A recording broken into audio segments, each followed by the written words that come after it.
Сәлем достар, бүгін сіздермен салат жасаймыз. Бізге керегі күріш қажет, огурцымыз қажет, крабовая палочка қажет, және де кукуруза қажет. Ең алдымен біз крабовыйымызды турап аламыз. Осындай етіп, төрт бұрышты етіп турап алу керек. Мінекей. Немесе осылай ортасынан бөліп, тағы да ортасынан бөліп, осындай етіп, төрт бұрышты етіп турасақ болады. Сүйікті салаттарымның бірі.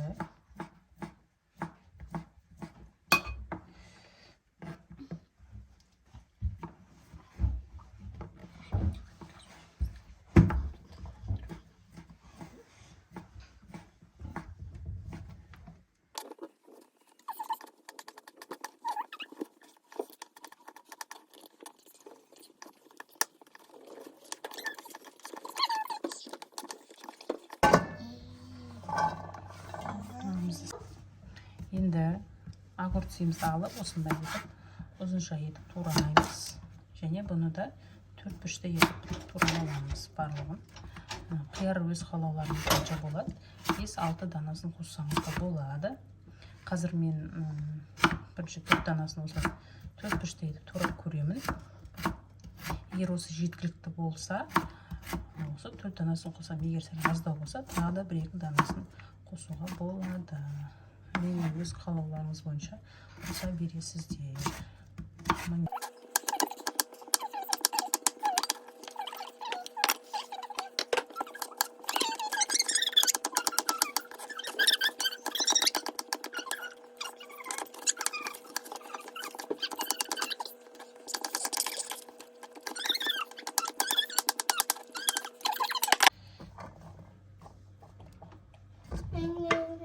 Алып кеш үлкен қасық. Енді мынаншалықты кукуруза қосамыз.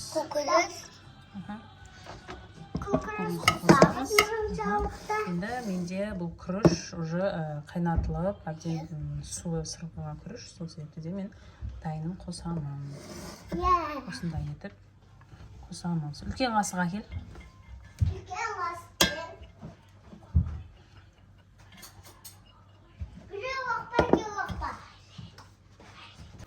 Осындай 3 желанияның майонезін қосамын.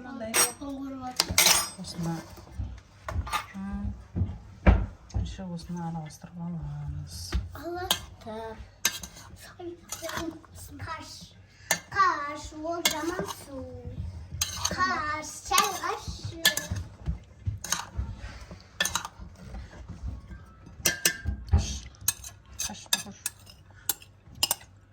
Қаштың барлығын қоса салсақ болады.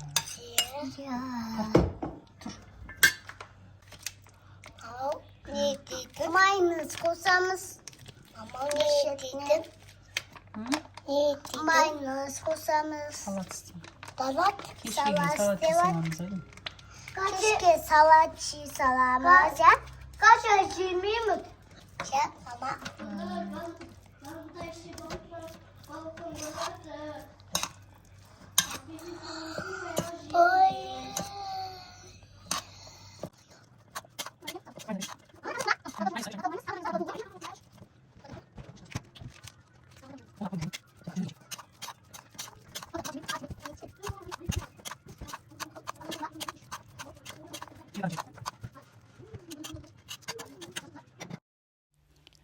Енді аздап шым-шым тұз қосып жіберсек болады, дәміне қарай. Негізі майонезде тұзы болады, қоспасаңыз да болады, қалауыңыз бойынша. Мен шым-шым тұз қосып, кішкене дәмін келтірдім.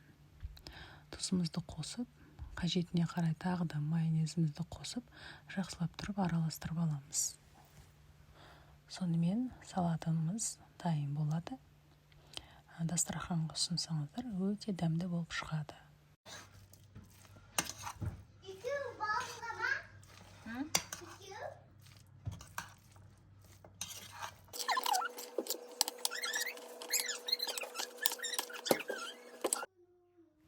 Сіздер де жасап көріңіздер, өте дәмді болып шығады. ішінде балаларыңызға осыны жасап берсеңіздер таласып тұрып жеп қояды ас болса.